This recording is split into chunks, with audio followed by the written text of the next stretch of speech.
बुधवार को भारत बंद का आह्वान किया है। बता दें कि SC/ST के आरक्षण में क्रीमी लेयर लागू करने के सुप्रीम कोर्ट के निर्णय के विरोध में बुधवार को भारत बंद का आह्वान किया गया है।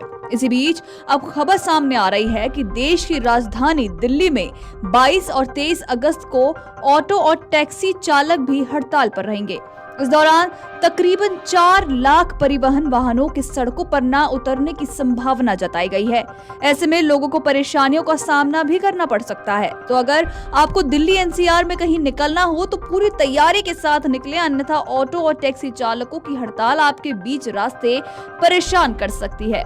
बता दें कि दिल्ली NCR के 15 से अधिक ऑटो टैक्सी चालक संगठनों ने 2 दिवसीय संयुक्त हड़ताल की घोषणा कर डाली है।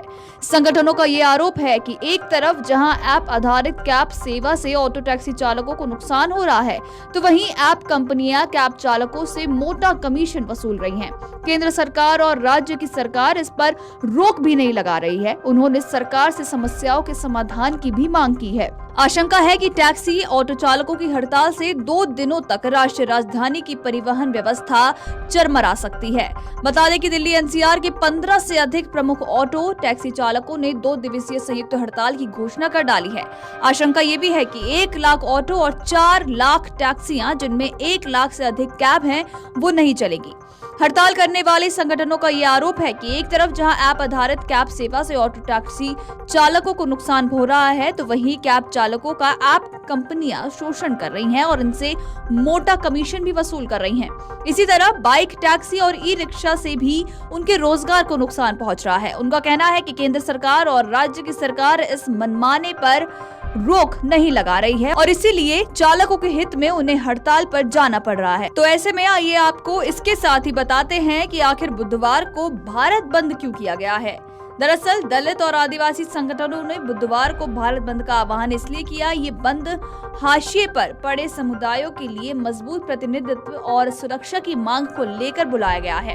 National confederation of Dalit and Adivasi organisations ने मांगों की एक सूची भी जारी की है। इसमें सबसे अहम अनुसूचित जातियों और अन्य पिछड़े वर्गों के लिए न्याय और समानता की मांग है। दरअसल दलित और आदिवासी संगठन हाल ही में सुप्रीम कोर्ट की 7 न्यायाधीशों की पीठ द्वारा सुनाए गए फैसले से सहमत नहीं है। संगठन ने मामले में विपरीत दृष्टिकोण अपनाया है और उनकी माने तो ये ऐतिहासिक इंदिरा साहनी मामले में 9 न्यायाधीशों की पीठ के फैसले को कमजोर करता है, जिसने भारत में आरक्षण की रूपरेखा स्थापित की थी।